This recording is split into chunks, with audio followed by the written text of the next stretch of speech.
எல்லாரும் நல்லா இருக்கிறதுக்காக துர்க்கை சித்தர் சுவாமிகளுடைய தன விருத்தி மாலை நான் சொல்லிக் கொடுக்கணும்னு ஆசைப்பட்டேன். தனத்தை கொடுக்கக்கூடிய அந்த மாலையில 8 ஸ்லோகங்கள் இருக்கு. ஒன்னொன்னா ஒரு வாரம் சொல்லிக் கொடுக்கணும்னு ஆசைப்பட்டேன். அதை பீடத்திலிருந்து சொல்லணும்னு நினைச்சேன். ஆனா இன்னைக்கு ஒரு எமர்ஜென்சி டியூமர் போர்டு மீட்டிங்னு இன்னைக்கு எனக்கு இங்க வர சொன்னாங்க ஆபீஸ்க்கு.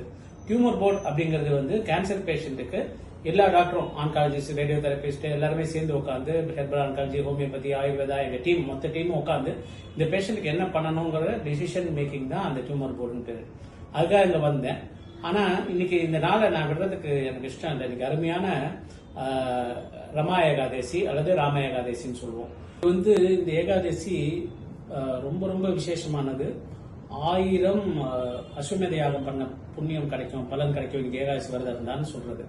இந்த ஏகாதசி பாருங்க, வெள்ளிக்கிழமையும் சேர்ந்து வருது.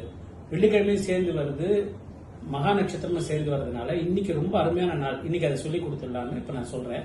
எல்லாரும் உங்களுடைய குருநாதரை நினைச்சுக்கோங்க, துர்க்கை சித்தர் பிரான் நினைச்சுக்கோங்க, மகா கணபதி நினைச்சுக்கோங்க. இப்ப நான் சொல்ற ஸ்லோகத்தை திருப்பி சொல்லுங்க. பொங்குதன கரத்தால் பொற்புடைய சக்கரத்தால் எங்கு நலம் தருகின்ற எழுக்கரத்து தாமரையால் தங்குகின்ற கமலத்தில் தளிரடிகள் தாம் வைத்தார் தன் கரத்தால் தன்மை தரு தனமகரே போற்றியம்மா. இந்த பாடலை நீங்க ஒரு தடவை சொல்லுங்க. ஓம் ஸ்ரீ மகாலட்சுமி நமக அப்படிங்கிற மந்திரத்தை 33 தடவை சொல்லுங்க.